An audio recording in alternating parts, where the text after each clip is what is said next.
시작을 하겠습니다. 강박이죠. 강박은 어떤 해악을 고지하는 겁니다. 해악 고지. 에? 너 불이익 줄 거야. 그러니까 한마디로 협박하는 거죠. 협박. 사인해라. 사인 안 하면 묻어버리겠다. 사인 안 하면 네 저기 초등학교 다니던데 네 애가 어떻게 하겠다. 뭐 이런 거죠. 맞아요. 예. 자, 그래서 내용을 보시면은 어떤 해악을 고지함으로써 공포를 느끼고 의사표시를 해야 된다. 사기강박 같은 경우는 어차피 우리 민법에 같이 규정이 되어 있기 때문에 묶어서 보더라도 크게 문제는 없으실 텐데, 자, 갑이 있고요. 을이 예를 들어서 우리가 바로 방금 전까지 했었던, 자, 기망을 한다. 예를 들어. 이렇게 기망을 하시면은 어디에 빠지게 된다고요? 차고에 빠지게 돼요. 지금 보고 있는, 그러면 강박하시면요, 어디에 빠지는 거예요? 공포심에 빠지는 거예요. 네, 같은 맥락으로 보시면 돼요. 기망을 하든 강박을 하든 상대방을 착오라든지 공포에 빠뜨리고서 의사표시하게끔 하는 거죠. 자, 그래서 그 밑에 강박의 고의다라고 되어 있는 거 보시면 공포심을 일으키려는 고의. 이게 이제 1단의 고의죠. 1단 고의. 자, 그 다음에 공포심에 의해서 의사를 결정하게끔 하려는 고의. 2단의 고의죠. 1단계, 2단계. 자, 오른쪽 가셔가지고 강박 행위를 보겠습니다. 해악이란 불이익 당할 것을 고지하는 일체 행위다. 해악의 수단에는 아무런 제한이 없고, 재산적 해악, 비재산적 해악, 실현 불가능한 해악, 현재 해악, 장래 해악을 묻지 않는다. 예를 들어서 뭐 실현 불가능한 해악은 뭐가 있을까요? 네? 뭐 예를 들어서 뭐 말 안 들으면은 뭐 미사일을 날려가지고 너를 뭐 죽일 거야, 뭐 이런 거. 네? 실현 불가능하죠? 예. 유치하네요, 갑자기. 자, 내려가서 양과로 2번 보세요. 구체적인 해악을 고지하지 않는 경우에는 위법한 강박행위가 되지 않는다라고 되어 있고요. 구체적으로 고지하셔야 돼요. 자, 내려가셔서 이제 양과로 3번의 강박의 정도를 보시면은 절대적 폭력과 상대적 폭력이 있는데, 굳이 이걸 이렇게 나누고 있는 이유는 동그라미 1번 때문이에요. 의사결정 자유가 완전히 박탈이죠. 완전히 박탈. 이러면 취소할 수 있는 정도가 아니라 그냥 바로 무효 처리해버린다는 거. 박탈된 상태에서 이루어진 의사표시다라고 되어 있고요. 자, 그 밑에 줄 보시면은 무효로 되기 위해서는, 자, 강박이 취소가 아니라, 자, 바로 무효로 되기 위해서는 그 밑에 줄 중간에 의사표시자로 하여금 의사결정을 스스로 할 수 있는 여지를 어떻게 하셔야 돼요? 완전히 박탈. 완전히 박탈. 자, 그래서 그 밑에 줄 보시면은 그냥 제한하는 정도에 그쳤다. 이러면은 취소할 수 있음에 그치고 무효는 아니다라고 되어 있습니다. 자, 그래서 완전히 박탈이라는 표현을 잘 봐두시면 돼요. 완전히 박탈. 뭐가 완전히 박탈이냐? 의사결정의 자유가요. 의사를 결정할 수 있는 자유를 완전히 박탈당한 거. 이러면은 취소의 문제가 되는 게 아니라 바로 효력을 무효로 해버릴 거다. 라는 것이죠. 네. 뭐 요거만 아시면 돼요. 절대적 폭력이니 상대적 폭력이니 이런 거는 우리 시험에 절대 안 나오죠. 예, 이런 게 나온다. 이렇게. 완전히 박탈. 무효다. 지금 이제 또 좀 있으면 또 모의고사 치시죠? 예, 너무 힘드실 것 같아요. 맞죠? 바로 지난 모의고사 친 지 얼마 되지도 않았는데 맞죠? 또 치죠? 예, 힘내시기 바랍니다. 예, 힘내시기 바랍니다. 지난 모의고사는 좀 난이도가 어땠습니까? 어려웠어요? 쉬웠어요? 차마 쉽다는 말을 못하겠죠? 그러니까 내가 쉽다고 느껴도 쉽다고 말 못하는 거예요. 다른 사람들이 어떻게 생각할지 모르니까. 맞죠? 예. 4월달 모의고사 아마 제가 생각했을 때는 난이도가 조금 올라갈 가능성이 많아요. 그러니까 시험에 막바지로 갈수록 조금씩 난이도가 올라갈 가능성이 높습니다. 원래 그 문제 만드시는 분도 3월달 여러분들 이제 시험 치실 때는 조금 이제 자신감을 이제 불어 넣어 드리기 위해서 이제 쉽게 출제를 하는 경우가 많아요. 하지만 이제 조금씩 가면서 어려워지죠. 계속 배신당하는 거예요. 3월달 난이도로 이제 시험 준비하고 있었는데 계속 배신당하는 거죠. 4월, 5월 이렇게. 근데 이제 그렇게 연습하시다 보면은 실제 시험 문제가 오히려 더 쉬워요. 모의고사보다. 예, 자, 그래서 잘 준비를 하시고 좋은 결과를 기원 드리겠습니다. 자, 위법성. 자, 위법성 같은 경우는 내려가셔가지고 양괄호 2번하고 3번을 잘 비교하시면 돼요. 아까 전에 기망 같은 경우도 위법성이 필요했습니다. 그 기망의 정도가 심해야 되죠. 강박도 마찬가지예요. 강박의 정도가 어떻게 해야 되는 거예요? 심해야 되는 거예요. 심해야 되는 거. 자, 그런데 여기서 말하고 있는 위법성은 먼저 양괄호 2번에 나와 있는 부정행위에 대한 고소고발. 이거는 위법하다고 할 수가 없다라고 돼 있죠. 맞아요? 자, 근데 그 밑에 양괄호 3번에 보시면 고소고발이라 하더라도 부정한 이익의 취득을 목적으로 한다. 이러면 강박이 될 수가 있다 이 말이에요.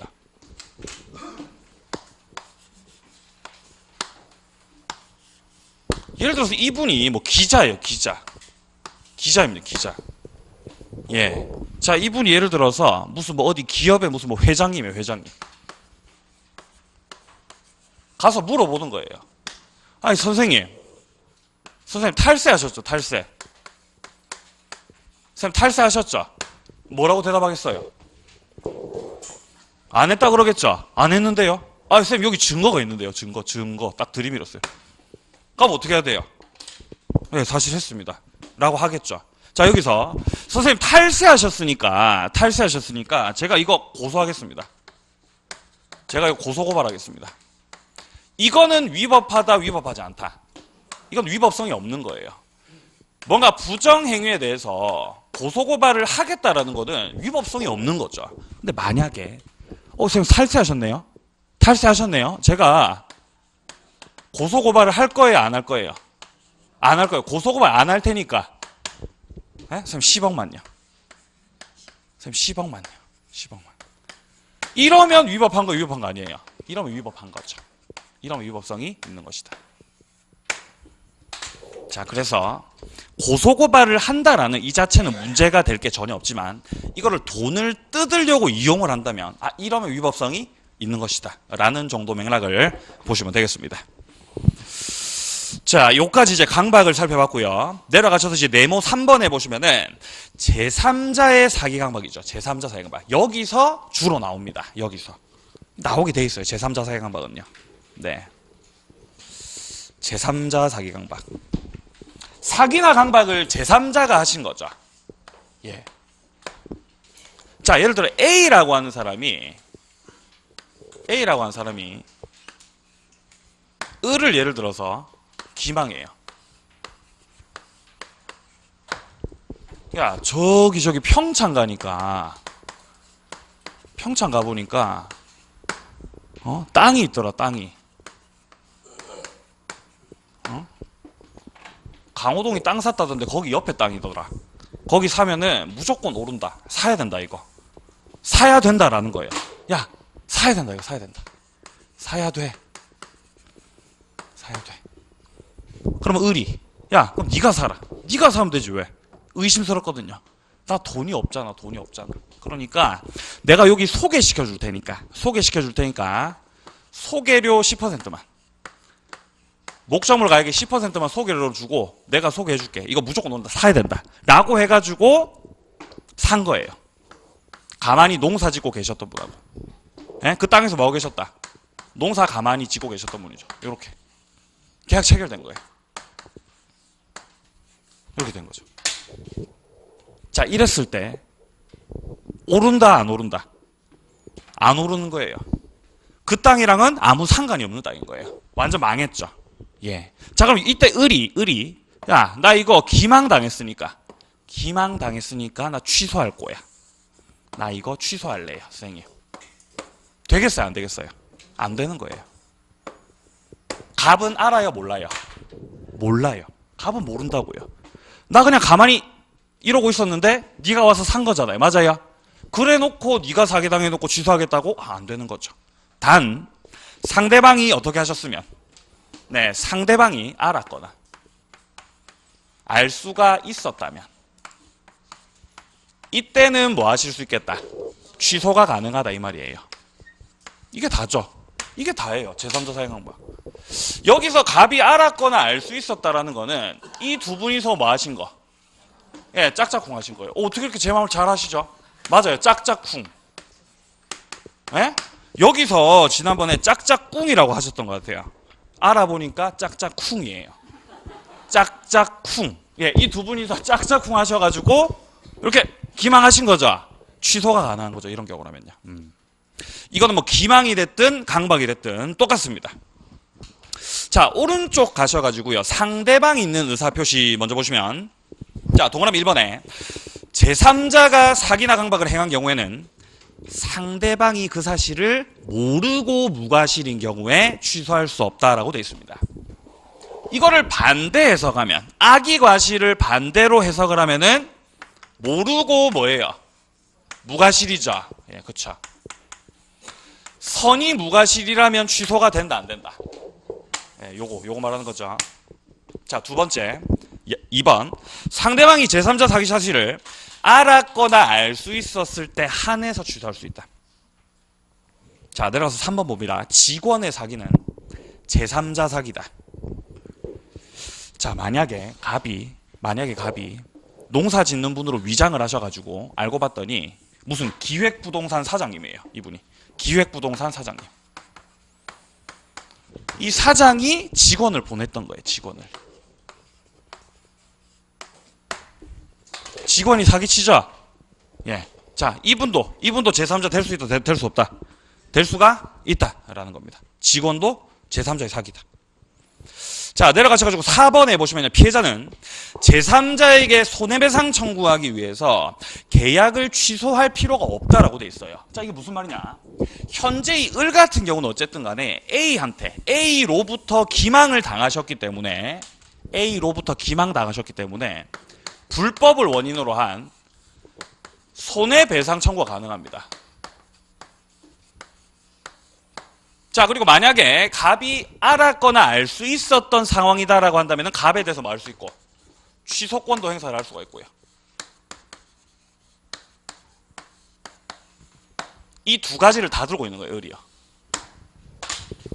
지금 이 손해배상 청구권 같은 경우는 누구를 상대방으로 하는 거죠? A요. 기망하신 A를 상대방으로 해요. 취소권 행사는 누구를 상대방으로 해요? 갑을 상대방으로 해요.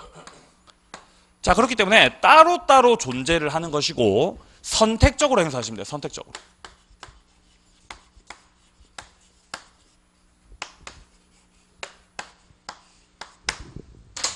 예를 들어서 을이 A에 대해서 손해배상 청구를 하기 위해서는 반드시 취소권을 행사해야 된다. 이러면 맞는 말 틀린 말? 틀린 말인 거예요. 그냥 계약은 유효하게 그대로 놔두고 손해배상 청구만 해도 괜찮아요. 법리적으로 따져봤을 때. 처음에 사기당해가지고 땅 샀는데 갑자기 또 오를 수가 있죠. 그때는 취소해야 돼. 취소하면 안 돼요. 하지만 넌 어쨌든 사기 쳤죠. 너한테 손해배상 청구도 하는 거예요. 자, 반대로 요 취소권 행사를 하기 위해서 취소권 행사만 하고 손해배상 청구 안 해도 돼요. 그러면요? 상관없어요. 선택적으로 행사하는 거예요. 상대방 다르죠? 각각 독립적으로 존재를 하는 것입니다. 자, 그래서 선택적으로 행사를 하시면은 된다라는 것입니다.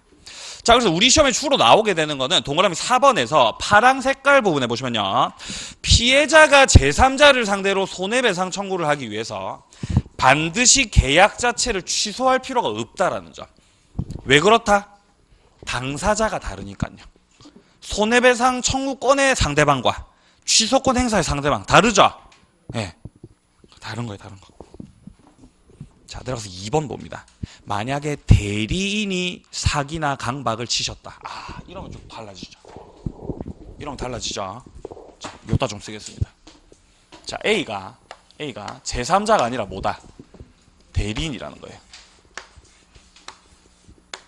물론 본인은 여기 있겠죠. 본인 여기 있다. 이 대리인이 요 상대방에 대해서 기망을 하셨다라든지 강박을 하셨다. 뭐 그런 상황이죠. 대리인이 기망을 하셔가지고 요렇게 계약이 체결된 거죠. 예를 들면 매매계약. 자, 그럼 이 경우에 을의 입장에서 기망을 당하셨기 때문에 취소권 행사를 하고 싶으실 텐데 만약에 상대방이 몰라요. 갑이. 본인이 모릅니다. 행사해야 못해요. 행사를 합니까? 예, 하는 거죠. 자, 이렇게 대리인이 기망하셨을 때는 이 취소권 같은 경우는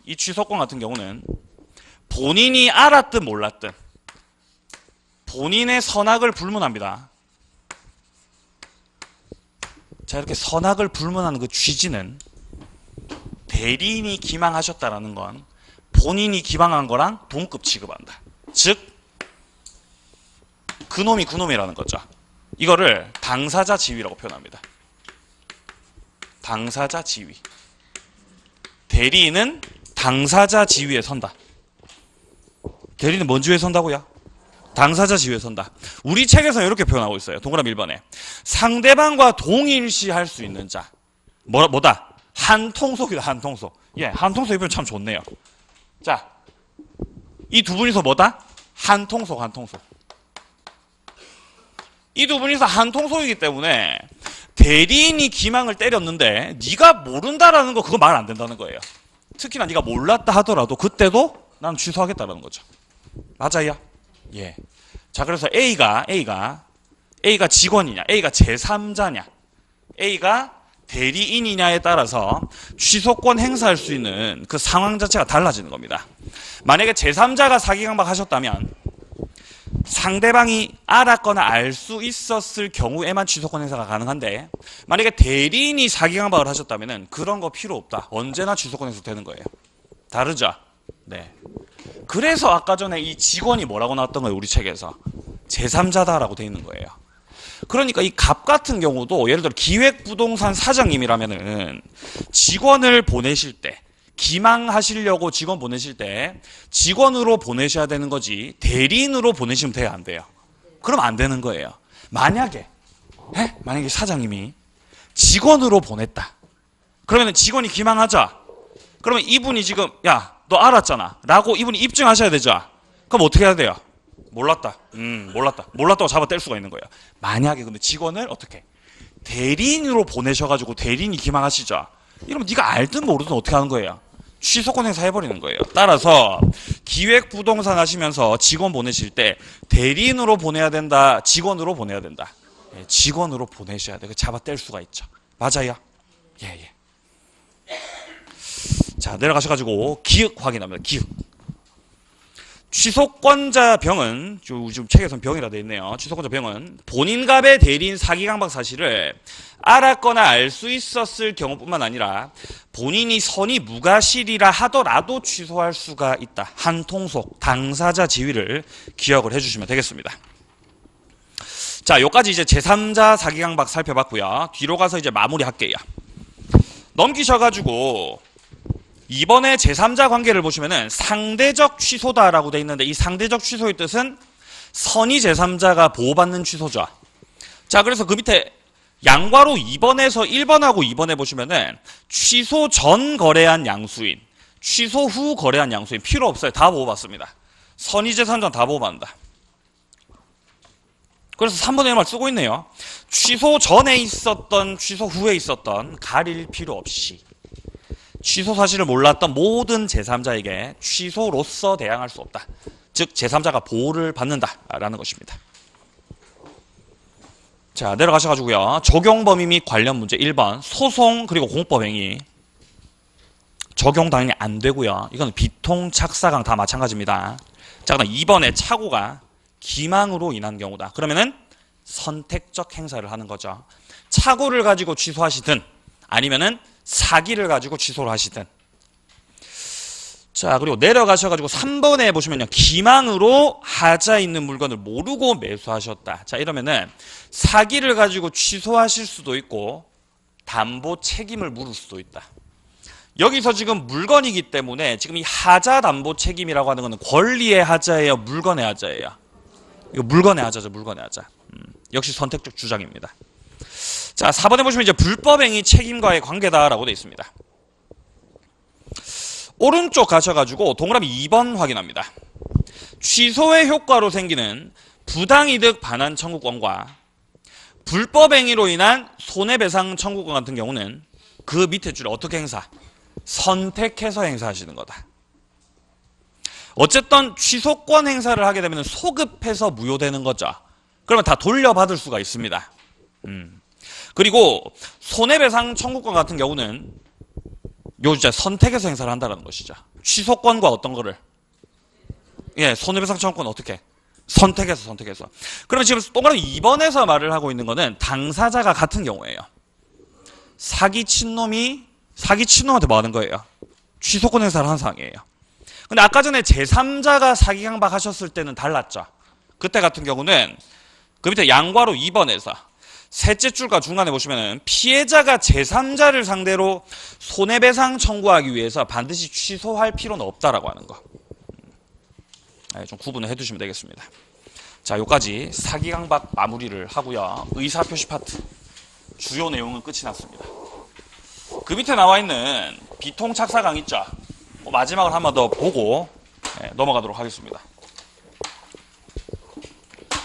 자, 일단 우리 시험에서 의사표시 파트는 의사와 표시가 불일치하는 파트. 일치, 불일치. 불일치 제일 처음에 뭐 나왔죠? 에? 비진이 표시요, 비진이. 맞아요.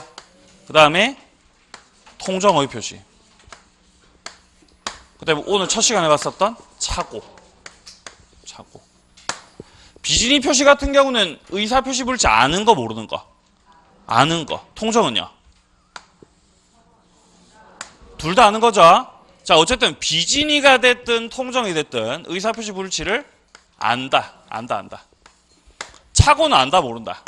모른다. 불일치를 모른다. 일단 요게 다르죠? 자, 그 다음에 하자 있는 의사표시. 하자가 있다 이 말입니다. 사기와 강박이 있었죠? 예.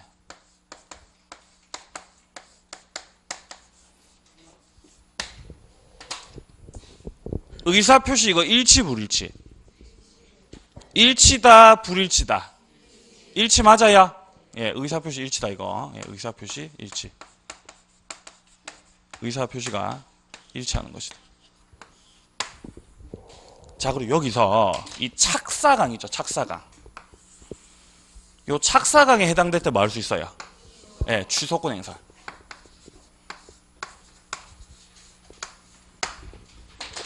이거 주의해 주시면 되죠.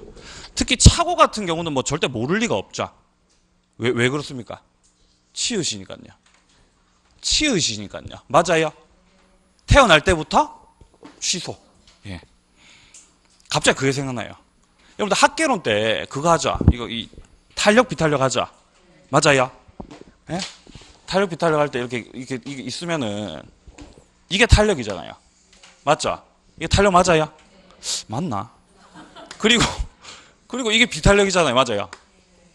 이게 완전 비탄력, 완전 탄력이잖아요. 예. 그때 제가 이 탄력 이걸 보면서 집에 가셔가지고 그런 거 아니에요. 티읕이요? 그런 거 아니에요. 집에 가가지고 이제 아버지가 이제 누워서 TV 보시잖아요. 탄력적이네. 뭐 이러고 놀았어요, 어렸을 때. 탄력적이네. 예? 자, 근데 이거 제가 이 비탄력 관련해가지고 비탄력 이렇게 있지 않습니까? 그러면은 이걸 제가 그때 다시 빗자루를 떠올렸다고. 이렇게 빗자루를요. 뭘 떠올렸다고요? 빗자루. 이거 빗자루니까 그래 이건 비탄력이야. 빗자루 이렇게 막 생각을 했다고 제가. 그래서 주관식 답란 쓰는데 진짜 빗자루라고 적었어요. 비탄력이라고 써야 되는데 뭐라고 썼다고요? 빗자루. 저 빗자루라고 적었어요. 선생님 부르시더라고요. 뭔 생각으로 도대체. 설명드렸죠. 선생님 제가 사실 이렇게 했었다고 하니까. 예. 다행히 뭐 그냥 넘어갔습니다. 예. 아무튼 그런 일이 있었어요. 빗자루. 좋죠? 예. 이제 안 까먹으시겠죠? 비탄력. 예. 빗자루. 예. 그렇죠. 자, 그럼 표를 보겠습니다. 자, 첫 번째 진이 아닌 의사표시. 일단 원칙은 유효죠. 표시된 대로 회로 발생. 자, 그런데 상대방이 알았거나 알 수 있었다면 무효가 된다.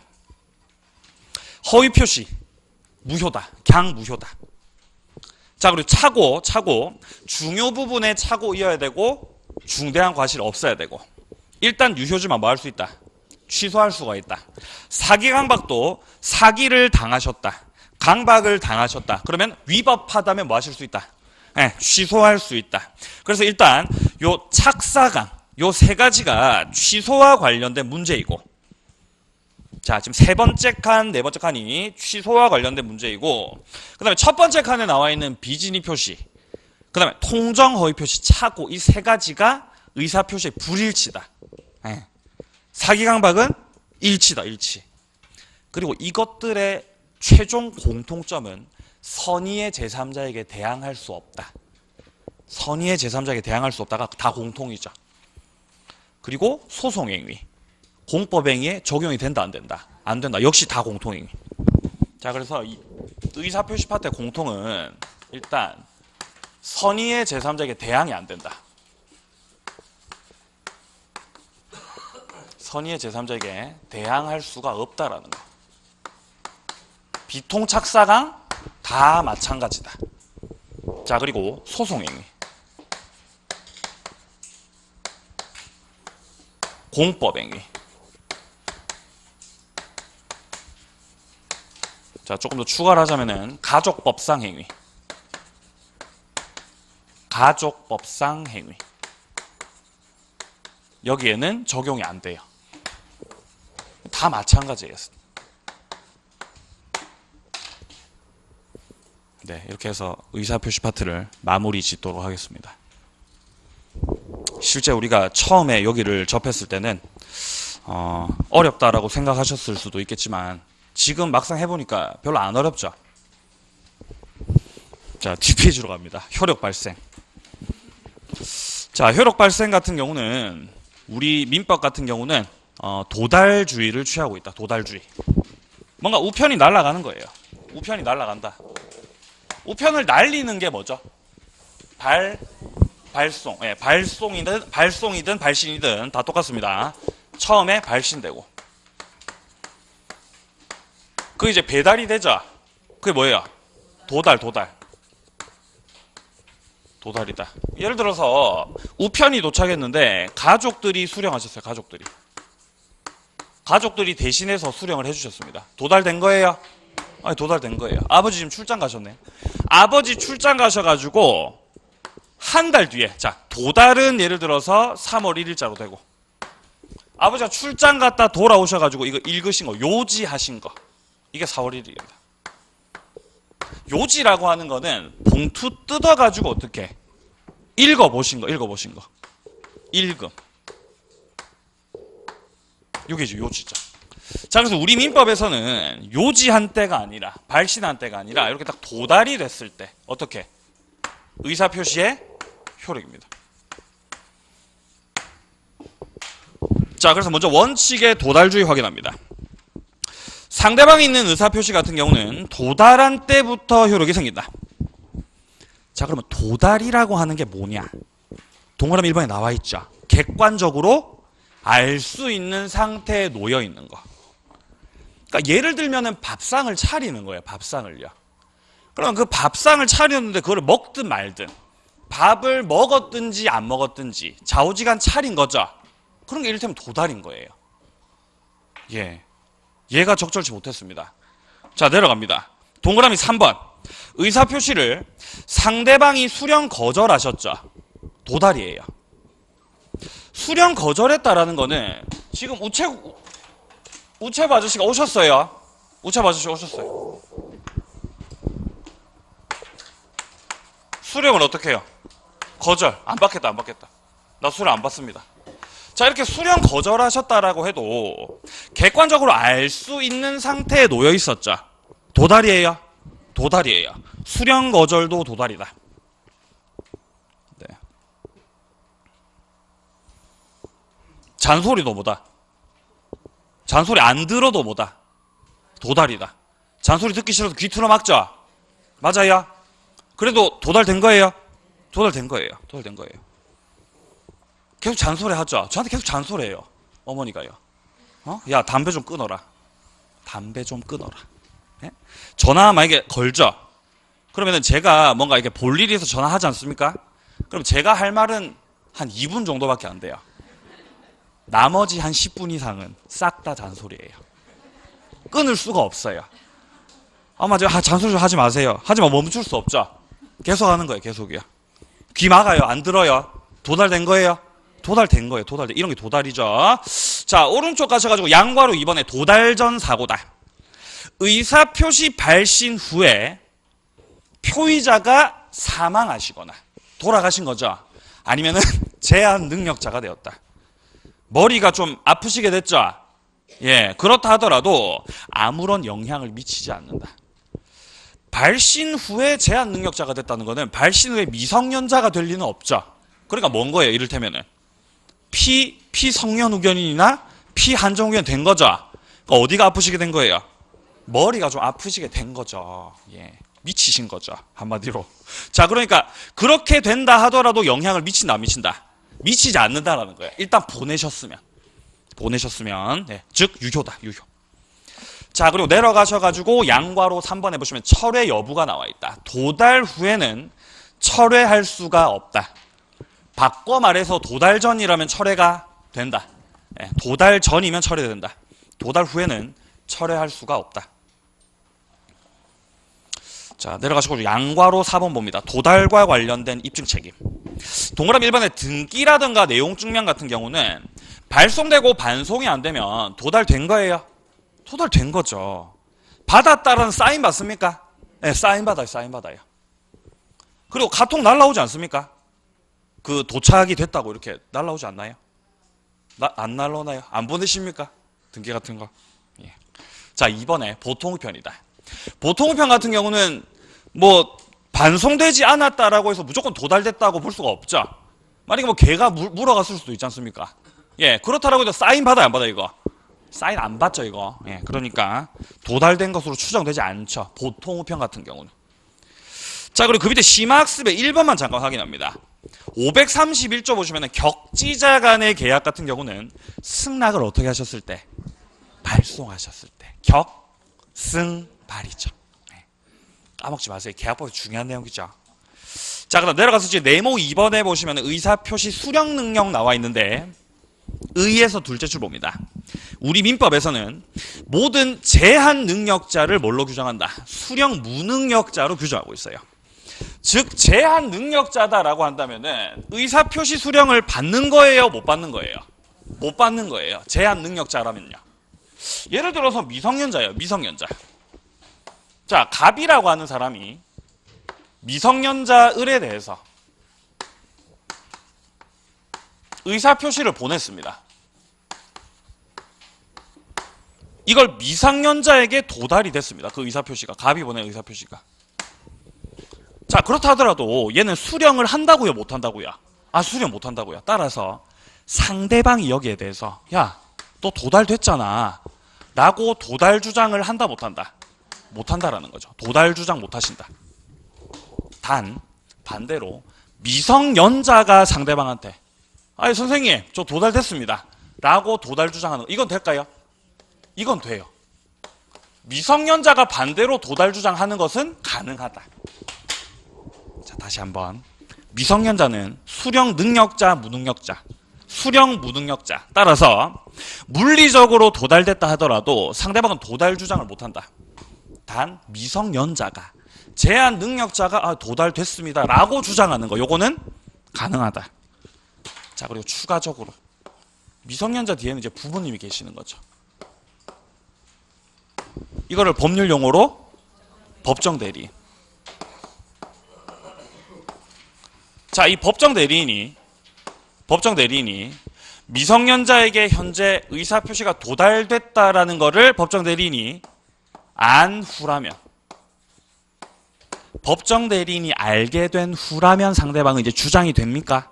예, 그때는 되는 거죠. 뭐 요 정도 아시면 돼요. 자, 그래서 우리 책에서 먼저 2번에 나와 있는 거는 표의자가 수령 무능력자, 즉 제한 능력자에게 도달 주장하실 수 없고 반대로 제한 능력자는 주장이 된다고 되어 있습니까? 예, 수령 무능력자 측에서 상대방한테 도달 주장하는 거, 요거는 무방하다. 자, 그리고 뒷페이지에 가셔가지고 3번에 법정 대리인이 도달되었다라는 걸 알게 된 후라면, 그러면 주장할 수가 있다. 예, 드디어 이제 부모님이 알게 되셨으니까요. 자, 마지막 공시송달인데요. 공시송달 같은 경우는 113조 내용에 보시면 표의자가 과실 없이 상대방을 알지 못하거나 상대방의 소재를 알지 못하는 때, 소재 불명의자, 공시송달에 의해서 의사표시를 도달하게끔 할 수가 있다. 이거는 그 밑에 요건에서 셋째 봅니다. 공시송달이라고 하는 거는 법원 서기관 등이 송달할 서류를 보관하고 그 사유를 법원 게시판에다가 게시한다. 그러면 상대방이 읽었든지 말았든지 도달된 것으로 간주해버리는 거예요. 몇 주가 지나면, 2주가 지나면. 그 밑에 효과 확인하시면 공시송달한 날서부터 2주일 경과하게 되면 게시한 날로부터 도달한 것으로 간주를 하게 된다. 이까지가 의사표시 파트 되겠습니다. 자, 수고하셨고요. 이제 대리로 넘어갑니다. 이 대리 같은 경우는 먼저 우리 시작되기 전에 그 표가 나와 있을 겁니다. 표가. 네. 표에 보시면은 일단 첫 번째 대리 제도라고 나와 있죠. 왼쪽에 108페이지에. 대리 제도라고 되어 있는 이 부분에서 일단 한 문제가 나옵니다. 거의 확정적으로 나온다 보시면 돼요. 난이도 자체는 별로 안 어렵습니다. 이 대리제도 파트 같은 경우는 조문의 내용을 파악하고 있으면 풀 수 있는 문제 정도 수준이에요. 네. 근데 지루해요, 여기가. 하지만 지루하다. 예. 별로 안 어렵습니다. 자, 그리고 그 밑에 2번의 복대리 같은 경우는 경련으로 한 문제 출제가 되고 4번의 표현대리도 거의 경련꼴로 한 문제씩 출제가 되는데 3번의 이 무권대리 같은 경우, 요 같은 경우는 반드시 출제가 된다. 이건 빠질 수가 없죠. 예. 그럼 무권대리 작년에 나왔을까요? 작년에 나왔어요. 작년에 나왔습니다. 근데 이상하게 작년 시험 같은 경우는 복대리도 안 나왔고 표현대리도 안 나왔어요. 그럼 다가올 시험에 어디서 나올까요? 그럼 대리 제도가 안 나올까요? 또 그럴 리는 없을 것 같은데 어떻게 될까요? 아, 모르겠습니다. 저도 이렇게 생각 머리가 터져요. 이제 그냥 다 해야 돼요. 하지만 우리는 다 해야 되죠. 자, 보도록 하겠습니다. 대리 제도 먼저 보도록 하겠습니다. 자, 먼저 이 대리라고 하는 거는 그 개념 파악을 할 때 파란 색깔 이번에 보시면은 행위자 그리고 법적 책임자가 분리가 된다라고 되어 있습니다. 자, 대리라고 하는 거는 결국 대리 행위를 하시는 분이 있고, 자, 이렇게 본인이 있고요. 본인. 자, 본인이 있죠. 본인이 대리인 선임하죠. 그럼 을이 뭐가 돼요? 대리인이야. 대리인 되는 거예요. 뭘 줘야 돼요? 수권. 대리권 줘야 돼요. 수권행위라고 하죠. 수권행위. 자, 수권행위를 통해서 을이 대리권 받으셔가지고 상대방하고 계약하죠. 자, 병이 상대방. 이러면 을과 병 사이에 일어나는 거. 무슨 행위다? 예, 대리 행위다. 그래서 대리라고 하는 건 결국 그 현장에 있는 자, 즉 법률 행위를 하는 자, 누구다? 예, 이분이 현장에 있죠. 이분이 법률 행위를 하는 자. 이분이 법률 행위를 한다.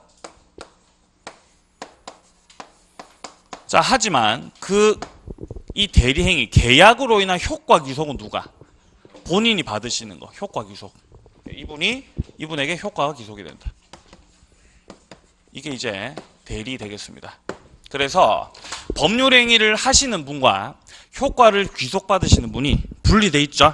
네, 요게 이제 대리다라고 보시면 되겠고요. 그 파란 색깔 이번에 둘째 줄에 보시면은 대리에 있어서 법률 행위는 대리인이 하고 그 대리인이 행한 효과는 본인에게 직접 귀속하게 됨으로써 행위자 그리고 책임자가 분리가 된다. 여기서 대리인이 현장에 계시는 분이죠. 현장에 있는 거 대리인 맞습니까? 예, 그렇죠. 따라서 하자는 누구 기준 판단? 대리인 기준 판단이죠. 예, 뒤에 가면 나와요. 자, 뒷페이지 가봅니다. 자, 대리의 종류 보시면 1번에 먼저 임의대리라고 하는 게 있고 법정대리라고 하는 게 있는데 어렵게 생각하지 마시고 수권행위가 있으면 무슨 대리? 임의대리. 수권행위가 없고 그냥 법에서 정해준 대리는 법정대리죠. 법정대리. 법정대리는 따라서 우리 부모님 생각하시면 되겠다.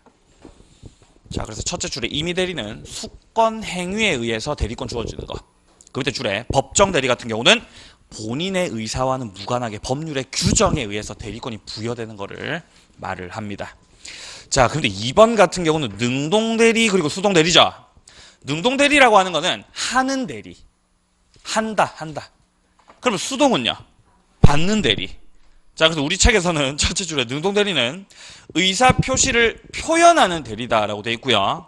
수동대리 같은 경우는 수령하는 대리다라고 되어 있습니다. 그러니까 능동대리는 뺨을 어떻게 하는 거예요? 때리는 거다, 맞는 거다?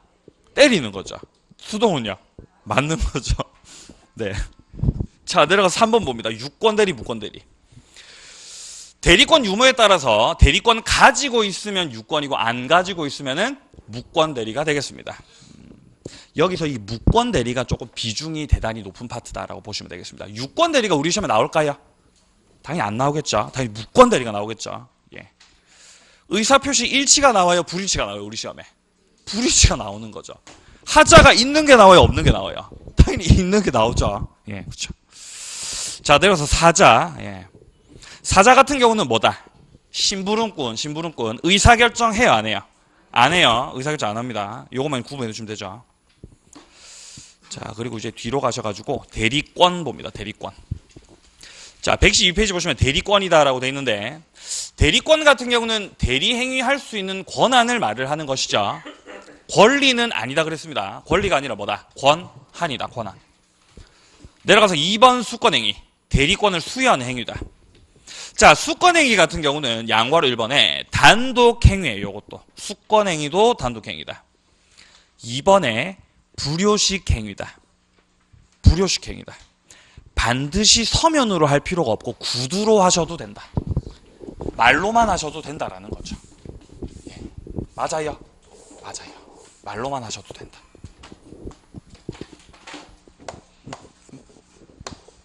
본인 갑이 있는 거죠. 그리고 대리인 을이 있고요. 상대방하고 계약하러 가시는 거예요. 자, 상대방이 있는데 을이 갑자기 계약하러 오죠. 그럼 상대방 황당할 수가 있죠. 잘 몰랐으면. 너 누구냐? 아, 저 갑 대리인인데요. 갑 대리인인데. 아, 그래요? 그럼 갑한테 전화해보겠죠.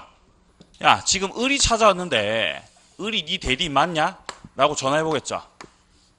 그럼 갑이 뭐라고 하는 거예요? 응. 을은 뭐야? 나의 뭐다? 대리인이다. 이렇게 구두로 하셔도 돼요. 문제 없어요. 예, 반드시 위임장 제시해야 됩니까? 그러면 좋겠지만, 그러면 FM이지만 반드시 그럴 필요 없고 이렇게 대리인 맞아라고 이 수여 표시를 구두로 하셔도 무방하다라는 것이죠. 불효식 행위다. 자, 내려가셔가지고요. 네모 2번에 보시면은 대리권의 범위가 나와 있습니다. 이 범위 같은 경우는 범위를 정하셨을 때 아니면 안 정하셨을 때, 안정했을 때죠. 안정했을 때. 118조 보시면요. 권한을 정하지 않은 대리인은 다음 각호의 행위만 할 수 있다라고 되어 있고요. 첫 번째, 보존 행위를 할 수가 있다. 그리고 성질이 변하지 않는 범위에서 이용 또는 개량을 할 수가 있다. 자, 첫 번째, 범위를 정하지 않은 거죠. 범위를 정하면은 정한 대로 하시면 되죠. 그러니까 이를테면 이런 거죠. 수권을 하실 때. 자, 갑이 을에 대해서 수권을 하실 때. 야, 내 주택 좀. 야, 내 주택 좀 하고 말이 없는 거예요. 점점점. 어떻게 할까? 뭐라고 하죠, 갑이요? 알아서 해. 맞아요. 알아서 해. 알아서 해. 범위를 정한 거, 안 정한 거. 범위 안 정했죠. 자, 이러면 이 경우에 이 대리인이 할 수가 있는 거. 우리 민법에 정해놓은 바로는 첫 번째, 목적물에 대해서 보존 행위를 할 수가 있다. 두 번째, 이용 개량도 가능하죠. 이용 개량도 물론 가능은 한데 단 주의할 거는 성질이 어떻게 변하지 않는 범위 내에서. 성질이 변하지 않는 범위.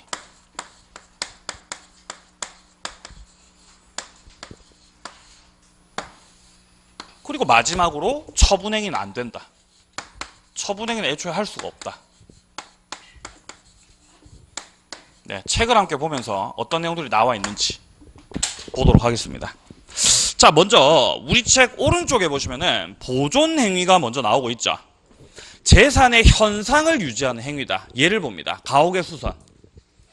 채권의 소멸시효 중단. 채권의 소멸시효 중단. 본인이 뭔가 채권이 있는 거죠. 받을 돈 있는 거죠. 근데 그게 소멸시효가 진행되고 있었는데 그걸 어떻게 하신 거예요? 중단시킨 거예요. 잘하셨습니다. 잘하셨습니다. 보존행위입니다. 채권을 보존하는 거죠. 자, 그다음 그 밑에 부패하기 쉬운 물건의 처분. 부패하기 쉬운 거 처분하셔도 돼요. 부패하기 쉬운 물건의 처분은 처분행위가 아니다. 처분행위가 아니라는 거죠. 예. 자, 내려가서 이제 양과로 2번에 이용계량. 이용계량 같은 경우는 용법대로 사용하면서 자신 수익을 창출하는 거. 예컨대 임대차 하는 거죠. 목적물을 임대차 하셔가지고 수익을 얻는 거. 이용계량. 자, 그리고 2번에 보시면요. 사용가치를 증가시킨다. 예컨대 가옥의 계량을 위해서 계량비 지출하셨다라든지 원래 무이자 금전 소비대차였는데 이자부로 바꾸셨다라든지 이게 만약에 반대로 이자부였던 거를 무이자로 바꾸자. 이러면 이거는 성질 바꾸는 거예요. 이거 하시면 안 되는 거예요. 하지만 요거는 무이자였는데 이자부로 된 거죠.